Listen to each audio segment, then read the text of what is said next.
All right. Good afternoon, everyone, and welcome to our Reach Out and Read webinar series. We're excited to have our very own Reach Out and Read Wisconsin Medical Director, Dr. Dipesh Navsaria, here today to discuss the newly revised AAP policy statement on toxic stress. He'll be sharing about the importance of safe, stable, loving relationships, what the policy statement means for clinicians, and how to incorporate conversations regarding relational health with families during the well child visit. Before we get started, let's see. I just have a few housekeeping items. So all participants are muted upon entry. We ask that you use the chat box for questions throughout the presentation, and the chat box looks like a little conversation bubble at the bottom of your Zoom screen. I will be reading aloud all the questions for Dr. Navsaria at the end of the presentation, so feel free to ask them throughout or at the end.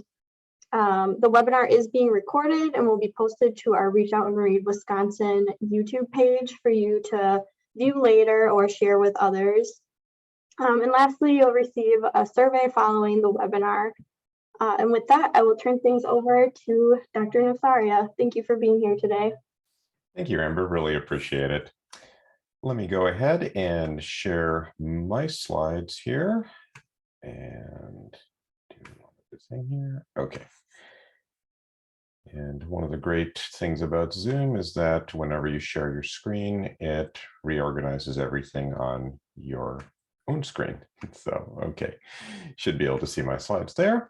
So I'm going to move relatively quickly. Some of this will be little reminders of things we've talked about, mostly so that we can connect it up with the newer work that the policy statement really talks about. So we'll just get right into it. So a few things. We'll talk a bit about relationships, talk about solutions, and then a few big picture points that help us think about how all this really fits together when it comes down to it. So let's start off with talking about relationships. So you may recall this slide that I've shown a number of times in various talks, which is that if you think about developmental and health trajectories in children, there's all the medical stuff that we talk about all the time, and that's important. We also recognize the socioeconomic environment matters, right? That the child's zip code is more determinant than their genetic code of their long-term outcomes. But that the third piece that we didn't really completely gather until more recently was the attachment and relationship patterns that children are in, right? That mattered as much as the other things. And we weren't paying enough attention to that in the advice we give, the programs we set up, and the policies that we enact. And if you also remember, there's this idea that genes and experiences both shape the architecture of the developing brain, and that how we shape those, and both of these are necessary, right? It's like that campfire with wood, you need, and a spark, you need them both to get that campfire going. And that the most important thing is ultimately what is the active ingredient is this back and forth that children have with loving, caring adults in their environment, right? That serve and return, that back and forth that goes on. And you may recall the face-to-face video that many of you have seen or seen me present, and that back and forth that happens and what happens when that back and forth stops happening and how distressed the child gets and so on and so forth, right? So we've established that these everyday relationships, these connections do make such a key important difference. And for folks who like the real hard science elements of it, look, here's a head CT scan, 2-3-year-old kids. The child on the right underwent extreme long-term emotional neglect. They were bathed and fed and clothed, but they did not have those social interactions. So that brain is small, it's shrunken, it's nowhere near as richly neuronally developed as a simply typically developing child under quote unquote normal circumstances. Right, so we can see this in a number of ways that are out there. So about 5-6 years ago, the AAP's first statement on toxic stress came out, which really helped articulate the mechanisms by which bad stuff happens, like what I'm showing you on the screen here with these head CTs. So this year, in the summer of this year, in August, we had a revision to that statement come out, the next edition of it really. And this is, and again, I encourage everyone to please go and page through it. It's not a long read. It's not a very difficult read, but oh my goodness, it is so full of really good information. Andy Garner and Michael Yogman are the authors on this. And we'll talk about really what's different. So here's the key issue that's really happened here. The whole idea of toxic stress, right? That kids being asked to deal with prolonged stressful circumstances with few buffering relationships and other factors causes long-term issues with their biology, their behavior, everything, right? It's a very medical way of thinking, isn't it? Right? It's looking for what's missing, what's the problem, what's wrong. Okay, well, we should be looking in a more strengths-based way, right? What's there already? What's actually working and what's right? We shouldn't just take the what's missing type of approach.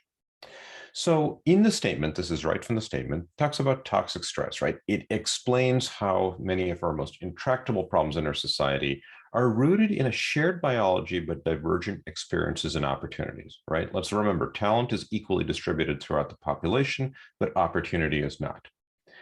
But what this new statement adds is this concept, this idea. It's not a new concept, but it's articulating it in a new way or a different way. This idea of relational health, the health of relationships. And it explains how these capacities at not just the individual and family levels, but at the community level, supports the development and maintenance of SSNRs that buffer adversity and build resilience across the life course. Now you might say, wait, what's an SSNR? Not an SSRI like Prozac or Zoloft, right? SSNR is an acronym for safe, stable, and nurturing relationships.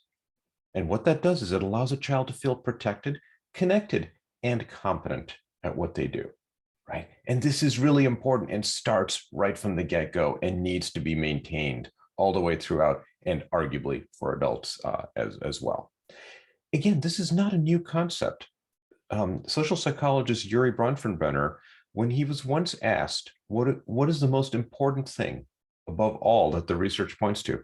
He said, in order to develop normally, a child requires progressively more complex joint activity with one or more adults who have an irrational emotional relationship with the child. Somebody's got to be crazy about that kid. That's number one, first, last, and always. This is so important that the policy statement actually begins with this quote. Okay, I've heard it many times before. I want to make an addition to this because there's one thing that I think is really important that's missing. Somebody's got to be crazy about that kid and have the ability to show it, right? Let's keep in mind that mental illness, poverty, hunger, homelessness, lack of opportunity, et cetera, make it hard for those adults to show, I really am crazy about this kid, right? So it's not just they got to be crazy about them, but they also have to be able to show it. So a lot of what we talk about is also about those enabling factors that make that difference, that make those sorts of things happen. I also want to just say a couple of words about resilience. We talk a lot about resilience. We talk about grit. We talk about determination. I think that this is a language that we need to be very careful about. I have a problem with it in and of itself, but sometimes it can get interpreted in very odd ways. It tends to localize the issue in the individual. Well, if they were just more resilient, then, right? Look, we hear this in healthcare all the time, right? If we were more resilient in healthcare, clinicians would not be burning out. That makes it our problem and not the system's problem when it's a systems problem, right? Same for children. We need to ask ourselves, why in the world are we willing to accept a world in which children need grit, determination, and resilience just to survive, right? Let's not forget that as we talk about building resilience and all that. So what are the types of solutions that are out there? I've showed this slide before, right? We need to do things that build the capabilities in families to be able to do these relational activities. We need to build capacities, right? If a parent's working 2 jobs and they're not home that much because of trying to make ends meet, then that makes it hard to interact with their children. So let's fix that. Do things in homes and communities, address root causes, have long-term effects, use a prevention mindset, leverage those key first 1,000 days of life, use evidence where available to guide you, but not to restrict you, right? Evidence-based and evidence-guided are subtly different, but that's important. And then finally, what are the things that we can take to scale? And this is a great time to be talking about this work because these are solutions that we really need now, that families really do need support because of what is going on with the pandemic and all the upheaval that is related to that. And that if we can support relational health well, then, well, we'll get somewhere. Now, there's many ways to do this, right? So well child visits, this is actually something I tell our trainees, right? There's no such thing as a single right way to do a well child visit, right? There's sort of this idea that there's got to be one thing that you follow and that's it. And let's get real, right? We all have our own approaches, our own styles, and families have different needs. So we should be tailoring things to what they need rather than thinking about just the one way. So again, many of you know this, but this is something I share a lot with people who are just starting out with well child visits, right? This is the best question I start with. Before I go down my list of things, what would you like to discuss today, right? To find out what are their priorities? What are the things that are coming out? It also helps build a relationship between you and the parent, right? And the family. So that's, again, it's a relational question. Walk through concerns, walk through the things that we typically do. Ask again about concerns now that you've built rapport, maybe something else popping up.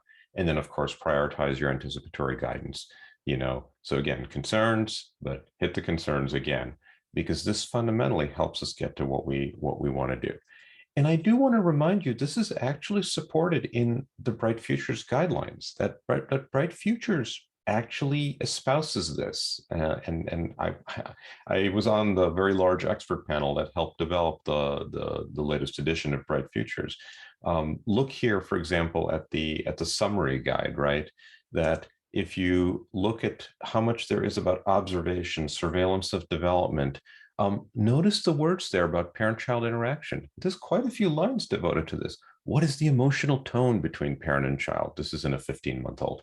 How does the parent support the toddler's need for safety and reassurance? Does the toddler check back with the parent visually? How does the parent react to praise from healthcare professionals? Et cetera, et cetera, et cetera, right? This is fundamentally what we mean by relational health. This is not like some deeply new thing. It's trying to frame and highlight and lift up things that we've often already been thinking about, talking about, and working on, and so on.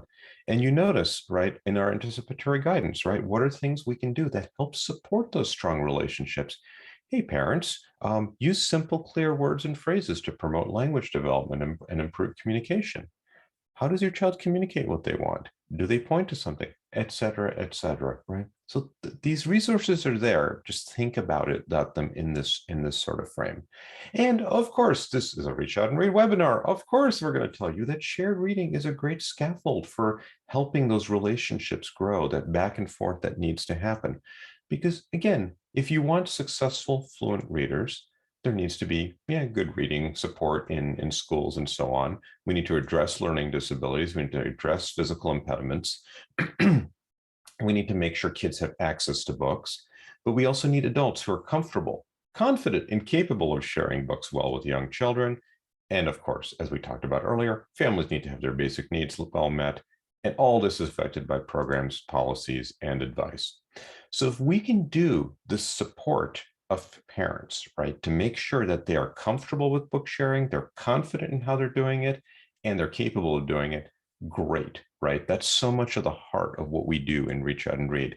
This, because what we're trying to do is make sure that parents are feeling comfortable at this idea of dialogic reading, that the squirmy toddler does not need to get read at, they need to be read with.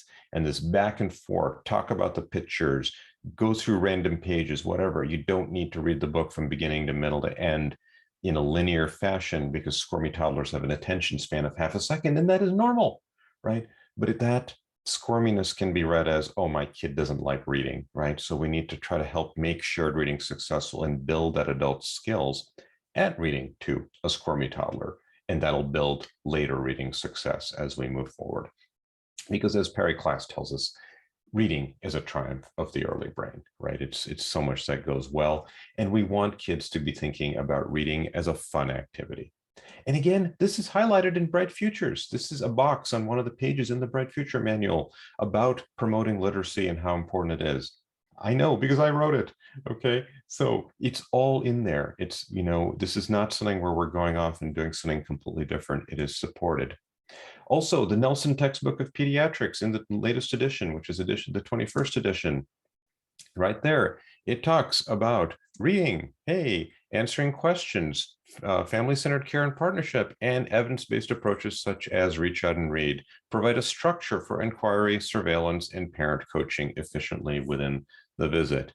I also wrote that section. So again, our big textbooks, our guides, our guidelines, etc., are talking about how shared reading fundamentally helps promote relational health in different ways. And I always remind people, right, that my prescription to read, right, the idea is to promote shared book reading. The original version of this said read books years ago, and I changed it a few years ago to share books together because I realized I was inadvertently missing the point. And remember, your job when you're in that exam room and or supporting people who are in that exam room, we're not just doing advice where here's your advice, I'm just throwing this at you. We're not just giving away books, but this is a process of parental skill building and support. And we're using you, right? The already existing, skilled, trusted professionals to do this skillfully and intentionally. And that, I think, makes such a key big difference. So in the last few moments here, the big picture. So big things that come out of that toxic stress policy statement, this idea that what happens in childhood does not stay in childhood. So if you don't have those SSNRs, adversity leads to this toxic stress, which is just not about behavior, this cellular and molecular changes. They talk about it in detail in the policy statement. You can chase this down if you want to really unpack that. Okay, but there is that response. There's individual variations in our biological sensitivity to context, right? So someone can be in a really terrible environment and they actually surprisingly don't do too awful, right? There's a flip side to that. Those same folks, if you put them in a really good environment, the benefits of that environment are not as broad as someone who's much more sensitive to their environment. Okay, so there's a limit to how much you can influence with some people. So it cuts both ways and when we think about it. But when we have these SSNRs, that when we limit adversity, we also get the positive stress responses that allow for building, and you get healthy future adaptations, right? You learn to cope and manage and problem solve and all those sorts of things.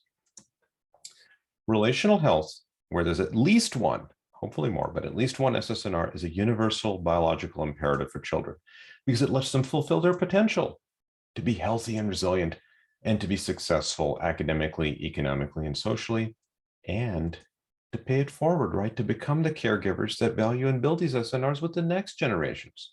Okay, so this is really a big payoff in so many different ways, right? But you need at least one, ideally more, SSNR for kids to do all these things, which I think is ultimately all of our shared goal, right? In all of the work that we do. And then they point out 3 prevention principles in the statement. 1, broadly, support those nurturing relationships. Make sure they're happening there, make sure they're successful, make sure they stay there.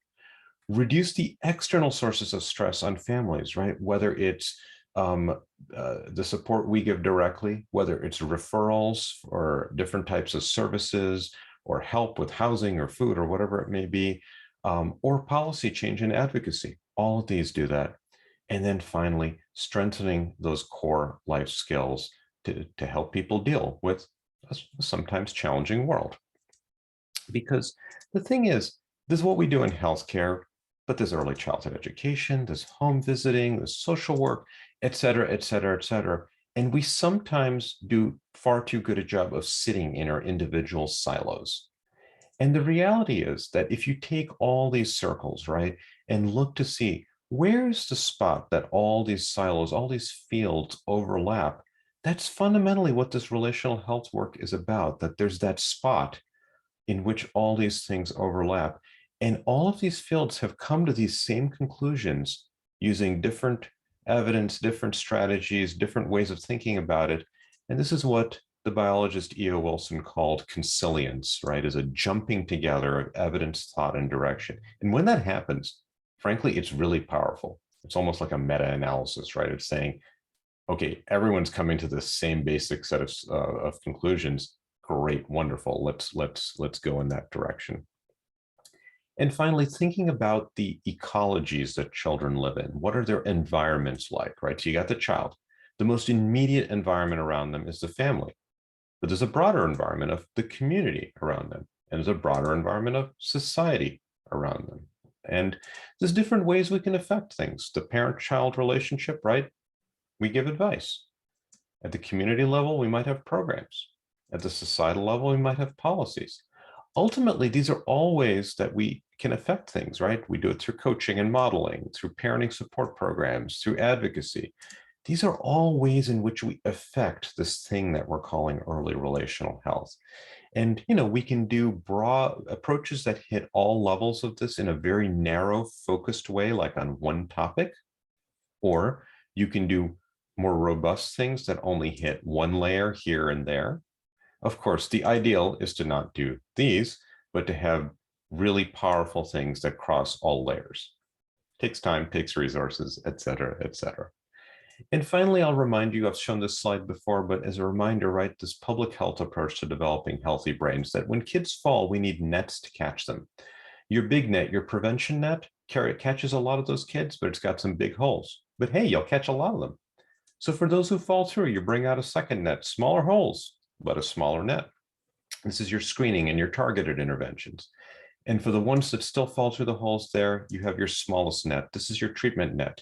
It can't handle everyone from up above. But if only a few come through, okay, well, then that might be doable in different ways. And in terms of relational health, a new frame to think about this with is, what are we doing at that top level? We're promoting relational health. That middle level, we're identifying and addressing possible threats or issues that are going on. And at the treatment level, we're repairing issues with relational health. And do remember, all of these levels are necessary. None on their own are sufficient. And the policy statement does think about these three levels in this tertiary, secondary, and primary prevention approach, and talks about examples at the provider level, the practice level, and the community level. So at the provider level, right, build a therapeutic alliance, et cetera. Look for barriers to SSNRs at the secondary. At the primary level, promote positive parenting, et cetera. At the practice level, right, thinking about co-location of counseling services is that treatment sort of thing. At a secondary level, do universal screening. And of course, at the primary level, positive parenting, reach out and read, other programs that support the dyad. And then at the community level, restorative justice and social inclusion, address poverty and racism, home visiting, family leave. All this is in the statement, so I won't dwell on it because we could spend hours on any one of these things. But I also want to remind you that this observation and appreciation of relational health is not a new thing. In fact, it goes back as far as the Renaissance. Our National Medical Director, Dr. Perry Klass, loves collecting images of the Madonna and child interacting because she just finds it powerful in so many ways. I found this one when I was visiting her at NYU Florence, where she's co-director in the Uffizi Gallery. And this is notable because it is, again, a depiction of the Madonna and child. But in this one, you notice they're looking at a book together, which is what Dr. Klass collects. But there's an extra element here. You notice, right, that the Christ child is pointing at the book. You could almost imagine what's going to happen next, right? There's going to be a comment about what the child is pointing to, right? Santi Di Tito, who painted this, got it, and got it at this level that said, hey, I get this, I observe this, and I want to depict it here because I think it's so important. So we've been observing, as a civilization, as a global civilization, we have been observing this for many, many, many years. And I think it's time that we try to figure out how do we best support it. The answers are there. We just need to follow through on it. And as I always often end up, my wife reading to my son years ago, Lost in a Book Together, which reminds me of all these principles that are there. Public facing social media, email addresses, et cetera, et cetera. And with that, I'd be happy to take any questions in the last few moments. Thank you.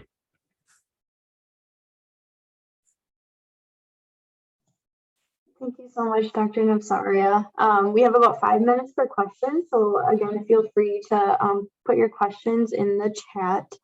I just have a question based off of everything you just talked about. So you mentioned about how there are barriers for parents and like being able to show that they're crazy about their kids sometimes, just what's going on in their life. What are ways for providers and even like other clinic staff in modeling or coaching that like positive relationship and what that could look like? Yeah, so some of the things are simply observing what you see in front of you, to say, I love how calm you were when your child just had that tantrum out in the waiting room. You handled it so beautifully. I admire you, right? People like hearing that. They like seeing that. Other ways to think about it are, and then gently, or if you see behavior going on, say, wow, sounds like he's being quite a handful right now. How do you deal with this at home? Does this happen? And asking in these very neutral, supportive, genuinely curious sorts of ways, and then seeing what the parents' response is. They may actually not be bothered by it on some level, and that's fine. So I think asking about those things, also asking simple questions like, how do you enjoy spending time with your child? Right? We often don't ask these things because, I don't know, I think we feel on some base level that can't be important, right? But the data is clear, the work is clear. It is terribly important. So I think there's a lot of ways to unpack that. Thank you. Just time for maybe 1 or 2 more questions. If anybody has them, feel free to put them in the chat.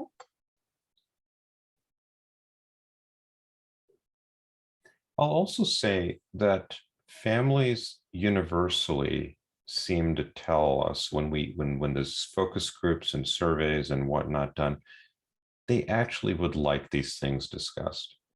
They often feel silly bringing them up, or that there must be something wrong.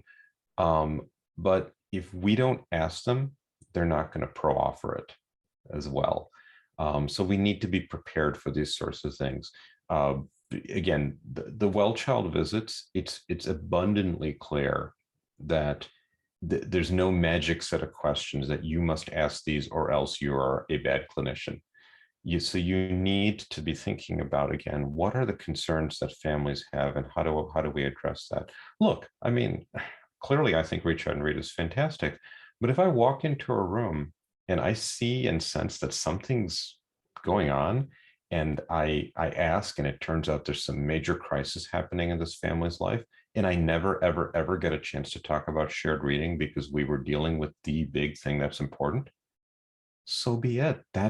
It should be the family's priorities and not ours. And we can always get back to the other stuff, right? Do it at a follow-up visit, have them come back. I've been known sometimes when there's some gigantic thing going on to actually convert a well child visit into a problem visit, right? And treat it that way.